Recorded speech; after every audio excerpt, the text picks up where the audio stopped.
Un elemento importantísimo es que las personas acudan a tiempo a los hospitales. Y aquí viene un tema que es inescapable. ¿Por qué razón mueren tanto las mexicanas y mexicanos? Porque tenemos una salud deteriorada. La peor de las epidemias de obesidad ocurrió y ha ocurrido en México. 3/4 de la población mexicana tienen sobrepeso u obesidad. Tenemos 15% de la población adulta con hipertensión arterial. Tenemos hasta 12 o 14% de la población adulta mayor de 20 años con diabetes. Tenemos hasta un 10% de tabaquismo. Estas 4 condiciones, más la edad, son los determinantes principales de que las personas con COVID tengan la forma grave y mueran. Eso no se vio en Europa, donde las prevalencias, y no se diga en Asia, donde las prevalencias de estas enfermedades crónicas son muy bajas. Tenemos una población que la mitad vive por debajo de las condiciones de pobreza. Por debajo me refiero a la línea referencial de los economistas del bienestar. Sí. La mitad de las mexicanas y mexicanos viven en pobreza. Entonces, estos opinadores, estos legisladoras y legisladores de los partidos, sobre todo conservadores, pareciera que no tienen noción de la realidad del pueblo. Sí, qué fácil es salir a hacer pirotecnia verbal, claro, sin la responsabilidad que implica. Si se vive en una casa lujosa, se tienen alimentos 3 a 5 veces al día, se tienen empleadas y empleados domésticos, se tiene vehículo, se tiene agua potable, luz, drenaje todo el tiempo, si se vive en un barrio residencial, con un parque en la esquina, si me traen la comida aquí no tengo que salir. Claro. Qué cómodo es estar escribiendo una columna para uno de estos periódicos corporativos diciendo 100,000 muertos. ¿Qué conciencia tienen estas personas sobre la vida de esas personas? Incluso que además legisladores, por ejemplo, no sé si viste que Marcelo Torres Cofiño, un legislador local del PAN en Coahuila, que se le había pasado permanentemente, él es actualmente el presidente del Congreso en Coahuila. Es que además es el caso icónico de la hipocresía de esta gente, porque es una persona que ha atizado la oposición a ti, a tu política, al gobierno, y recientemente organizó, avaló y participó en la boda de su hijo en un lugar cerrado en Torreón, Coahuila, de donde yo soy, con más de 200 personas, de donde, como sabes, ahorita hay un pico enorme en la laguna, precisamente derivado de congregaciones sociales en espacios cerrados de más de 10 personas, casi siempre por este sector adinerado de la población. Claro. O sea, es emblemático que es donde más irresponsable está, no solo en lo que se dice, sino también en lo que se hace. Claro, claro. Y esta otra emblemática boda de la sobrina de uno de los magnates de la industria papelera internacional y otras empresas. De Claudio X González, nuestro principal adversario político, el soberano. Con 300 invitados en una boda, desde luego, de lujo. Era llamativo, pues se han filtrado las fotos y se ve que solo los meseros traían cubrebocas. Claro. Pero la elegante concurrencia que fue a felicitar a la al hijo del magnate, afortunada pareja, ¿no? Entonces, qué cómodo es estar diciendo echen la culpa a Gatell, ¿no? Y otra cosa que se suele olvidar o se suele buscar que se olvide y se confunda es el tramo de responsabilidad. El gobierno de México es una autoridad sanitaria federal, la autoridad sanitaria nacional, y toma disposiciones generales. Los gobiernos de los estados tienen responsabilidades locales. En 1997 se descentralizó el sistema de salud. Cada sistema de salud depende de cada gobierno del estado. El Hospital General de Coahuila o de Torreón o el de Saltillo es propiedad y es administrado por el gobierno de Coahuila. Las decisiones que se tenga sobre el equipamiento, sobre el personal médico, sobre el uso del hospital, son del gobierno de Coahuila. Pero esa es solo la parte del sistema de salud. El gobierno de Coahuila es quien puede decidir si cierran o no las empresas que estuvieron abiertas en contra de la disposición general del gobierno de México.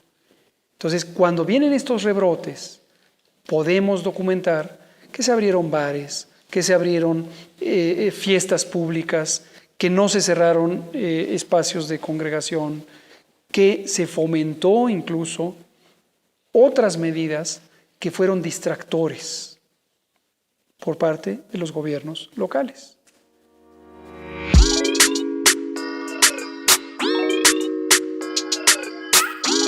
Por favor, Hugo, por favor. Porque se refieren a ti, muchos nos referimos a ti como subsecretario, López-Gatell, pero Hugo, Por favor. cuéntame muy neta, porque ahorita hablas de manera muy general, pero muy consistente sobre los alcances, los riesgos, las oportunidades que alcanzamos a ver, cómo las tomamos. Pero cuéntame cuándo fue que hubo ese momento de debilidad humana, esa flaqueza de carácter, algo que hayas sentido en donde dijiste, puede esto salir muy mal. No se ha presentado. No se ha presentado, no se ha presentado, eso en efecto. Por eso lo hago después, porque no quiero ni confundir ni mantener eso. Así es. No se ha presentado. No se ha Justo presentado. No. Lo que ha ocurrido en el mundo primero, en la región de América y en México, es lógicamente explicable por la conducta de las sociedades y sus gobiernos. En México logramos mitigar la epidemia, logramos tener una curva epidémica lenta, plana, larga, tal como lo hemos venido diciendo desde los primeros días de la epidemia. Aquí quiero dejar muy en claro dos cosas previas.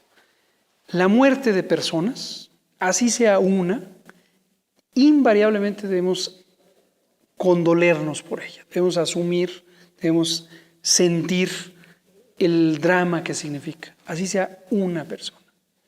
Porque en esa persona hay una vida que se extinguió, hay una familia que quedó con un vacío, hay una comunidad que quedó perturbada, potencialmente hay una sociedad que se afecta.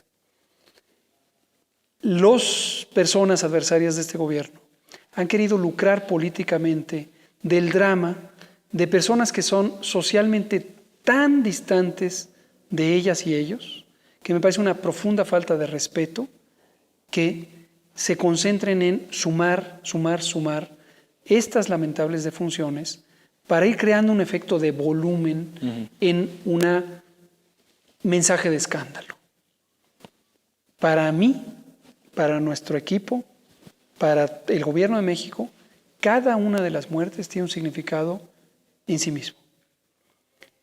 Y esta idea de crear un miedo social a través de subrayar la tragedia es un truco muy perverso de quererse adueñar del dolor humano de otras personas, insisto, totalmente distantes.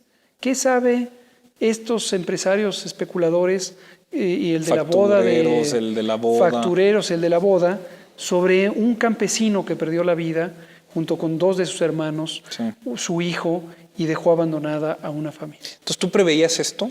El lucro perverso, Ese es el enrarecimiento de la discusión que iba a ser tener esta tragedia social y enfrentarla para que por encima de eso prevaleciera lo técnico, lo políticamente responsable. Totalmente. Sí que... Dentro del plan de respuesta está el elemento de comunicación social. Y es la comunicación de los riesgos. Cuando se decidió tener una conferencia vespertina todos los días, más de 275, es porque está muy claro que informar al pueblo, informar al público, es no solamente un acto de responsabilidad y de ética del ejercicio del poder público, sino es un elemento técnico de alto valor porque vinculas a las personas. Si las personas se vinculan a partir del miedo, quedan presas de esta especulación, este lucro político que hacen oportunistas. Si las personas se vinculan a partir de conocer la realidad, y un principio de acción es, cuando las cosas van bien, se dicen. Cuando las cosas van mal, se dicen. porque la población tiene la garantía de que lo que ocurra se le va a decir. Si hay que llamarlos a quédense en casa, se les va a llamar. Si se les dice disminuyan su movilidad, se les va a decir. Sí, no hay vacíos que se llenen con incertidumbres, miedos o angustias. Así es. Entonces, por esa razón es que constantemente damos la información y la seguiremos dando, ¿no? Pero la politización de la tragedia, politiquería, es el oportunismo de grupos de interés que hoy están viendo que la verdadera tragedia para ellos es perder privilegios. Y entonces tratan de impulsar lo que acabamos de ver hoy con el informe del presidente, el informe de 2 años de gobierno. Desde ayer por la noche, 30 de noviembre, se aprovecharon de unas declaraciones del director general de la Organización Mundial de la Salud, las tergiversaron, querían aquí en la conferencia de prensa arrinconarme a que yo diera una declaración que pudiera ser un titular, como no le salió, titulares de al menos 6 periódicos de circulación nacional de hoy, destacadamente el Reforma, el Universal, Milenio, Crónica, en primera plana, la OMS pide a México que sean serios con la epidemia, ¿no? Entonces, esa era una. La otra que también podía ocurrir, y es así en los primeros días de febrero, era una incertidumbre científica que podía dar lugar a algo muy preocupante, es que el comportamiento del virus fuera distinto. Sí, el doctor Alcocer participó en una conferencia vespertina, me parece que por abril o por mayo, de las primeras en las que participaba, y dijo que para ese momento ya se habían escrito más de 25,000 artículos científicos que hablaban sobre pues, el comportamiento, el desarrollo, el alcance que tenía la enfermedad, por lo que pues, las cosas suceden, el conocimiento se actualiza y por eso es que se dice lo que se dice en un momento y se dice lo que se dice en otro. En otro momento. ¿No? Justo. Esto es lo que a mí me ha llamado la atención. Estas fuerzas conservadoras en partidos políticos, en la prensa corporativa, en grupos de autodenominados o reales intelectuales, parecieran estar estancados en el tiempo y son incapaces de visualizar que en febrero la evidencia científica de un fenómeno emergente, un fenómeno nuevo, un virus nuevo, era limitada y que en ese momento, insisto, hoy es 1 de diciembre, no me retracto de lo que dije en febrero. Claro. Lo que dije en febrero era basado en la información científica existente en febrero. El comportamiento de SARS-CoV-2, del virus, y de la enfermedad COVID era semejante al de la influenza.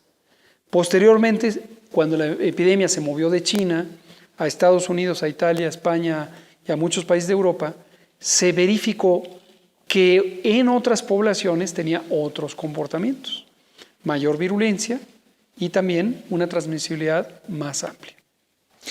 Que era entre humano-humano, no entre animal y humano o entre agua. Eso ahí se descartaron otros mecanismos de transmisión. Y ahí era, digamos, ese fue uno de tus miedos en su momento, en su que fuera momento, así de explosivo. Una preocupación que yo tuve y el equipo tuvimos, lo conversamos, fue que hubiera más de un mecanismo de transmisión que pudiera amplificar y crear una situación no controlable. Ok.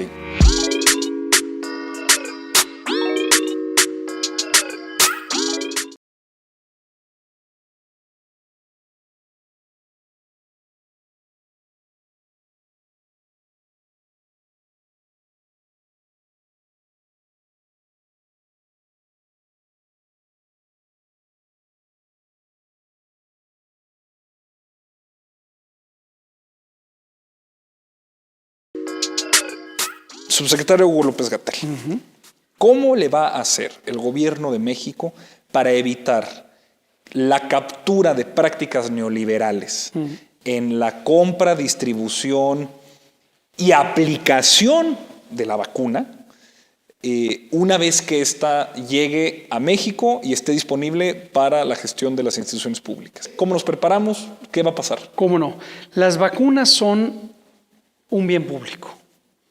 Si uno considera las vacunas como un recurso de la salud pública para proteger poblaciones, es un bien público. Uno puede pensar en la vacuna como un producto farmacéutico, como un bien de uso privado. Y puede haber una tendencia natural de las personas, sobre todo cuando son movidas por el miedo, el egoísmo y la ignorancia, a tratar de tener un acceso anticipado sin importar los demás. Lo interesante aquí es que la vacuna principalmente tiene un efecto protector de rebaño. La famosa inmunidad de rebaño de la que se ha hablado se logra cuando tenemos la mayor cantidad de personas vacunadas. De modo que la principal contribución de la vacuna es el efecto de masa, no el efecto de protección individual. Estamos construyendo un nuevo sistema de salud sobre nuevas bases. La aparición del INSABI, del Instituto de Salud para el Bienestar, ha sido una pieza clave para poder responder a esta pandemia. Y aquí es muy interesante. Todavía hasta ayer se escuchaban personas que en su momento participaron en la construcción del modelo de salud, de protección social en salud, conocido como Seguro Popular, que destacadamente había privilegiado la conducta egoísta de las personas y la lógica neoliberal del mercado libre de provisión de servicios de salud, y que dio lugar a un desastre de múltiples proveedores de calidades diversas que estafaron al Estado mexicano para hacer aventuras comerciales con productos de baja utilidad pública y enormes costos, en redes de diagnóstico por laboratorio, que todavía siguen en manos de oligopolios privados, en este tema de los hospitales que fueron construidos con esas asociaciones público-privadas que hoy tienen atado el presupuesto público a importantes gastos, y lo tendrán por los siguientes 30 años. Y la fragmentación de nuestro Sistema Nacional de Salud, que viene de tiempo atrás. Cuando desaparece el Seguro Popular, creamos el INSABI, el Instituto de Salud para el Bienestar, que lo que busca es tener una armonización de la empresa pública del Sistema Nacional de Salud. Y estamos hoy en capacidad de responder ante esta epidemia como lo hemos logrado, gracias a que tenemos a un elemento articulador. Las ayudas que le dimos a los 32 entidades federativas, incluyendo gobiernos de la oposición, fue gracias a que el INSABI pudo transferir y equilibrar el acceso a los ventiladores, a las personas profesionales de la salud, a los recursos diagnósticos, etc. Incluso gobiernos de la Alianza Federalista. Bueno, estos gobiernos autodenominados federalistas no han dejado de pedir recursos y no han dejado de tenerlos. Tienen contrataciones, tienen personal, tienen ventiladores, tienen las pruebas diagnósticas. Que con mucho gusto se les hace llegar. Con muchísimo gusto. Con muchísimo gusto, pues sus derechos, es nuestro deber. Claro, nuestra responsabilidad es el bien nacional. Las pruebas diagnósticas, que con tanto ahínco dijeron pruebas, y el gobierno de México no quiere dar pruebas y qué barbaridad, todas, absolutamente todas, se les han dado. Llevamos más de 2.500.000 pruebas realizadas, se les han dado a los estados por parte del gobierno federal. Entonces, pensando en la vacuna, tenemos mecanismos para mantener el orden en ese sentido. Y aquí es indispensable que solo el gobierno de México compre las vacunas. Una tentación que ya se empieza a sembrar por ahí es que las compañías productoras de vacunas le vendan directamente a los estados. Afortunadamente, el marco legal vigente en México lo prohíbe. Si un estado va y compra vacunas y pretende empezar a utilizar vacunas, está violando la ley, porque el Sistema Nacional de Salud contempla a la vacunación, digamos, la Ley General de Salud, como uno de los elementos de la salubridad general. Y eso es responsabilidad, materia de responsabilidad del gobierno federal. Entonces, ahí es importantísimo mantener el orden, no anticiparse con estas prácticas especulativas, a veces económicas o políticas, por parte de los gobiernos locales. Y la progresión de la vacunación se ha establecido después de una reflexión muy profunda y muy extensa que atendió a criterios técnicos, criterios científicos, criterios éticos, criterios de justicia social, para que se logre el máximo beneficio y no el acaparamiento o la propensión egoísta al uso de la vacuna. Tendremos entonces la seguridad de que lo alcanzado, lo logrado y las batallas libradas que han permitido hoy tener lo que tenemos, será mucho, será poco, pero es justo, es en nombre de los derechos y es a favor de los ciudadanos. Se repetirá y tenemos la garantía de que para el tema de la vacuna, su compra, distribución e implementación, pues el Gobierno de México habrá de defender el interés público. Así es. La lógica de todo esto, y es el mandato explícito que el propio presidente López Obrador ha dado, es promover, proteger y defender el interés público en salud. Y las vacunas no serán la excepción, se van a utilizar con ese propósito y por eso hablamos de acceso universal y gratuito a las vacunas contra COVID-19.